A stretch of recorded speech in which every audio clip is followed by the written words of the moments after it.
हम वेट को डिफाइन करते हैं विद बीएमआई, ये को हाइट और वेट से है। ठीक है। तो अगर आपका 25 बीएमआई है तो आप नॉर्मल वेट है, अगर आप 27-28 बीएमआई है तो आप ओवरवेट है, अगर आपका 35 बीएमआई है तो आपकी ओबेसिटी क्लास 1 है। ठीक है।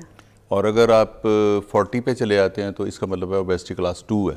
ओके। और जब ये आप 40 से बढ़ जाएंगे तो ये ओबेसिटी क्लास 3 है। तो ये बेसिकली 3 स्टेजेस। ओबेसिटी जो है इसको हम मॉर्बिड ओबेसिटी कहते हैं, जो स्टडेड है with diabetes, hypertension, sleep apnoea, infertility और जॉइंट्स पेन।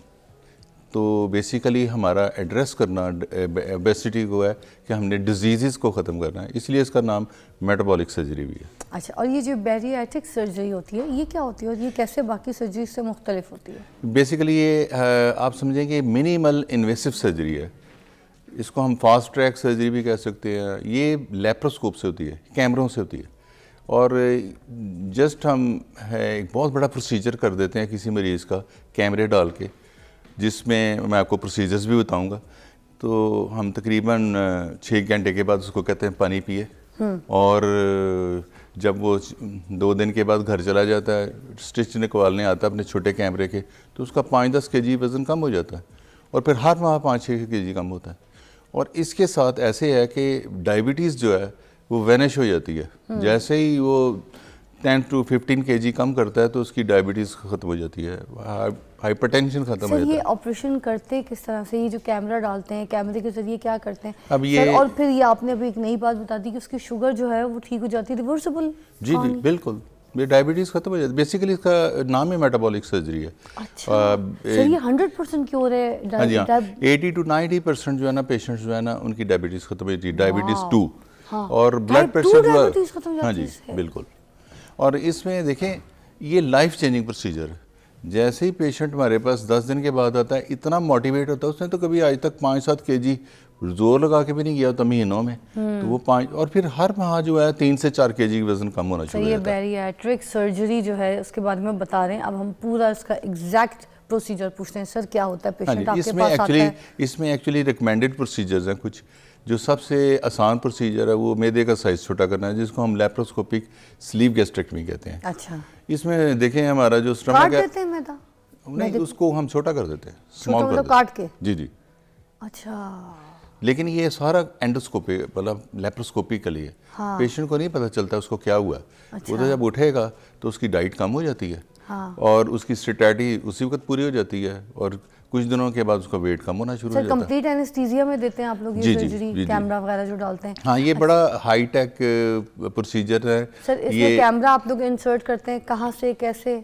ये बेसिकली देखें जिस तरह के हम दूसरे प्रोसीजर्स भी करते हैं, जिसमें गॉल ब्लैडर, अपेंडिक्स, हर्निया करते हैं, ये तकरीबन उसी तरह कैमरे हम अंदर डालते हैं। कहाँ से? ये हम पेट के एक हिस्से से 10 mm का कैमरा डालते हैं, बाकी 2-4 इंस्ट्रूमेंट हम डालते हैं 5 mm के, और उससे हम कैमरे से ऑपरेशंस करते हैं।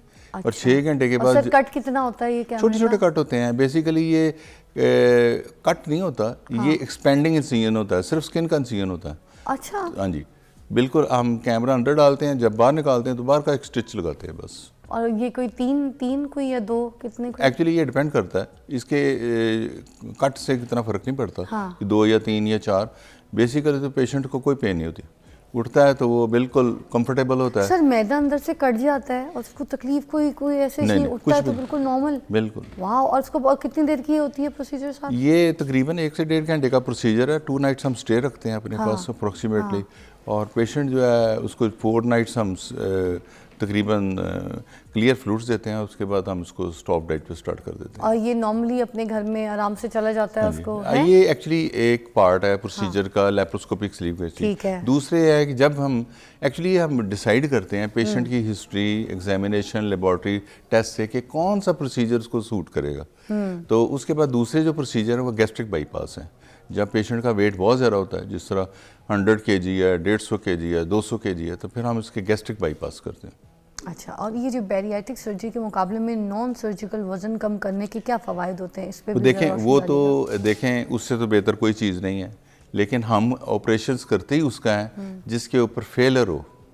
पहले हम पूछते हैं कि वेट कम करने की कोशिश करे, अगर वो फेल है तो फिर ये सर्जरी की इंडिकेशन आती है, वरना तो नहीं आती। तो देखें डाइट और वॉक स्टेपल है फॉर एनी वेट रिडक्शन। अच्छा, जब वो ये नहीं कर सकता हाँ। तो फिर ये बेडिक सर्जरी। सर इसके कोई तो साइड इफ़ेक्ट्स भी होते होंगे, कोई ना कोई चीज़ के कोई फ़ायदे हैं तो उसके कोई साइड इफ़ेक्ट्स भी होंगे। देखें अब ये जो है ना लेटेस्ट टेक्नोलॉजी का एरा है, तो इसके अंदर जिस तरह हम रोज़मर्रा ऑपरेशंस करते हैं ये तकरीबन उतना ही सेफ़ है जितना हम एक कोलिसिस्टेक्टमी यानी गॉल ब्लैडर का ऑपरेशन करते हैं, उतना ही सेफ़ है। इन्हें good hospital with a good surgeon with a good anaesthesia team with a good post op care, ठीक है। तो need a good surgeon, good hospital और good surgeon team. Then no sides, कुछ पेट की साइड की चर्बी हटाते हैं, कोई बेली की तरफ से थोड़ा सा उनको जो प्रॉब्लम है वहाँ, तो वो जो ये प्रोसीजर करवाते हैं जिसमें लाइपो होता है, ठीक है। कुछ लोग कहते हैं टेबल डेथ भी हो जाती है, बहुत से लोगों की हुई है लाइपो करते वक्त। Is that really? जी एक्चुअली देखें जो लाइपोसक्शन है ये एस्थेटिक प्रोसीजर है। एस्थेटिक का मतलब है कि ये खूबसूरत दिखने वाला प्रोसीजर है जिसमें लोकलाइज्ड फैट को वो एमल्सिफाई करके आराम से सख्त करते हैं। तो इसके अंदर रिपोर्टेड हैं फैट एम्बोलिज्म और डेथ्स इन केसेस। तो ये बेसिकली वेट रिडक्शन प्रोसीजर नहीं है। और ये एक्चुअली अगर इनअप्रोप्रिएट पेशेंट्स पे कर दिया जाए, देखें ना, अगर किसी का थोड़ा सा बैली ज़रा है या कोई थोड़ी सी एस्थेटिक कम है तो उसमें तो ये ठीक है, लेकिन अगर आप इतने बड़े एब्डोमेन पे किसी में उसकी फैट निकालनी शुरू कर देंगे तो उसको कोई बेनिफिट नहीं होगा वेट लॉस का। अच्छा, ये सिर्फ एस्थेटिक बेनिफिट है। तो ये एक्चुअली बात उन्होंने लिखा होता है कि वेट कम करें लाइपोसक्शन, तो ये ऑल टुगेदर गलत है। अब तो सर वो आलू दाल चावल की तरह रेट भी लगाए हुए होते हैं कि इतने में डिस्काउंट चल रहा है, सर्जरी हो जाएगी, इतने यहाँ % ऑफ चल रहा है, इस डेट से इस डेट तक सर्जरी कराएं, तो वो आलू के पराठे मिल रहे हैं वहाँ पे। जी बेसिकली ऑथेंटिक जगह पे जाके, प्रॉपर जगह पे जाके, प्रॉपर सर्जन्स को दिखा के आपको प्रोसीजर कराने चाहिए ताकि आपकी सेहत का ख्याल रखा जाए। तो सर ये हम देखें ना, क्योंकि हमारे तो कोई रिश्तेदार भी नहीं होते, ना पुप्पी के बच्चे होते हैं कोई ऐसे जानने वाले जो हमें बता दें कि हम किस सही डॉक्टर्स के पास जाएं जहाँ पर ये जो लाइपो है या कोई ऐसी चीज़ है। तो आप प्लीज़ मुझे थोड़ा सा तरीका भी गाइड कर दीजिए। क्या गूगल पे जो स्टार्स आते हैं हम देखते हैं कि इनकी रेटिंग क्या है, तो उससे सही पता चल जाता है या वो पैसे दे के रेटिंग बनाई होती है? नहीं, गूगल की रेटिंग आई डोंट थिंक वो गलत तरीके से बनाई जा सके। सही है। गूगल की रेटिंग सही है। क्योंकि गूगल की बहुत स्टडी करता है, लेकिन ओवरऑल देखें जो रिव्यूज होते हैं वो सब ठीक है। और दूसरा ये है कि आप किसी सर्जन को, उसकी क्वालिफिकेशंस को, उसके हॉस्पिटल्स को, और आप एक दफ़ा मिल भी लें तो आपको बड़ा पता चल जाता है कि ये कितना मतलब कॉम्पिटेंट है, ठीक है ना। और फिर दूसरा सक्सेस स्टोरीज देखें, जो पेशेंट्स अपनी सक्सेस स्टोरी बताएंगे ये भी ज़रूरी है कि आप किसी से पता चलें। तो हमारे पेशेंट टू पेशेंट है, एक पेशेंट होता है वो जब सेटिस्फाई होता है तो अगले पेशेंट्स को बताता है, तो ये सबसे ज़्यादा बेहतर तरीका है। हाँ, अच्छा, वो जो आप बैरिएट्रिक सर्जरी बता रहे थे उसका कॉस्ट क्या होता है सर? अगर कोई करवाना चाहे तो किस तरीके से, कितने में हो जाता है? कॉस्ट तो इसकी ज़्यादा है क्योंकि इसमें डिस्पोजेबल्स जो है ना, कॉस्ट वो तकरीबन 3-3.5 लाख के लग जाते हैं। अच्छा, और हॉस्पिटल जो है ये एक्चुअली ये जो है बहुत अच्छे हॉस्पिटल्स में ऑपरेशन करने पड़ते हैं क्योंकि इसके अंदर हाई टेक कैमरे चाहिए, high tech post op care चाहिए, हाई टेक एनेस्थीसिया टीम चाहिए, पोस्ट ऑफ केयर चाहिए, 3-4 लाख तो 3-4 लाख वो भी लग जाता है। तो लेकिन जो पेशेंट मेरे पास आते हैं जिनके पास हो, तो फिर मैं पूरी उनकी कोशिश करता हूँ उनका 2-3 लाख रुपया कम हो जाए। मतलब हार्डली को 5 लाख में हो जाता है? 5 लाख में कर देता हूँ जो नॉन अफोर्डिंग हो। हाय, काइंड ऑफ यू, क्यूट। अच्छा सर, मुझे ये भी बताएं, अगर ये प्राइवेट हॉस्पिटल से हट के गवर्नमेंट हॉस्पिटल में देखा जाए, वहाँ पे ये इलाज चल रहा है या अभी बिल्कुल वहाँ पर ये अभी स्पोरेडिकली हो रहा है, लेकिन बेसिकली ये प्राइवेट हॉस्पिटल्स में ही हैं सारे, क्योंकि ज़्यादा कंसल्टेंट्स जो हैं इसके ट्रेंड जो हैं वो प्राइवेट हॉस्पिटल्स में हैं। एक ये बैलून होता है, पेट के अंदर बैलून डाल देते हैं सर, वो प्रोसीजर भी बता दें। ये एक्चुअली बैलून जो है ना, ये सिर्फ उनमें हेल्प करता है जिसमें हम फिट करना चाहें पेशेंट को। अच्छा, मतलब देखें, एक पेशेंट का वेट है 220-30 kg है और उसको एनेस्थीसिया वाले कह रहे हैं कि अभी वेट कम करें, हम भी वेट कम कराते हैं ताकि लिवर थोड़ा सा श्रिंक करे, तो उसमें फिर ये हम यूज़ करते हैं बैलून। या हम उसमें यूज़ कर सकते हैं जो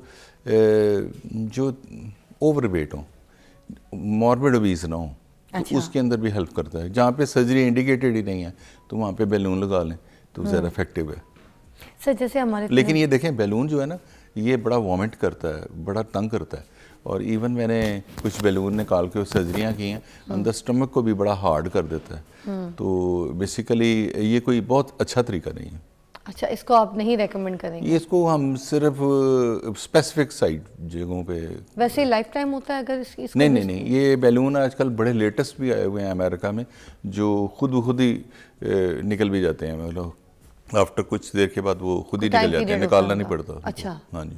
और इसके अलावा कोई ऐसी सर्जरी जो आपको लगता है कि वो भी कराई जा सकती है कम बजट में रह के और वेट लॉस किया जा सकता है उस सर्जिकल? देखिए इसमें सबसे आसान और सिंपल जो है ना वो स्लीव गैस्ट्रेक्टमी है, जिसमें मैदा सोचा करते हैं। उसके बाद ये कॉम्प्लिकेटेड प्रोसीजर्स आ जाते हैं जिसमें हम एक ट्यूब बनाते हैं स्टमक की लंबी सी, और उसके बाद हम थोड़ा सा बाईपास करते हैं, यानी कि दूसरे लफ्ज़ों में हम थोड़ी सी रिस्ट्रिक्शन करते हैं जिससे खुराक कम जाए, और हम थोड़ा सा बाईपास करते हैं जिससे खुराक थोड़ी सी आगे जाके चली जाए। जिस तरह हम छोटी अंतड़ी को थोड़ा सा बाईपास कर देंगे 100 सेंटीमीटर 150 सेंटीमीटर, उससे इंसान की भूख कम हो जाएगी। भूख भी कम हो जाती है और न्यूट्रिएंट्स भी उसमें कम जाएंगे। अच्छा, ठीक है। और दूसरी बात यह है कि साथ ही मेटाबॉलिक चेंजेस आ जाएंगी। मगर उससे कोई बंदा लथार्जिक कमजोरी? नहीं नहीं नहीं, ऐसा कुछ नहीं है, बल्कि वो बड़ा एक्टिव हो जाएगा।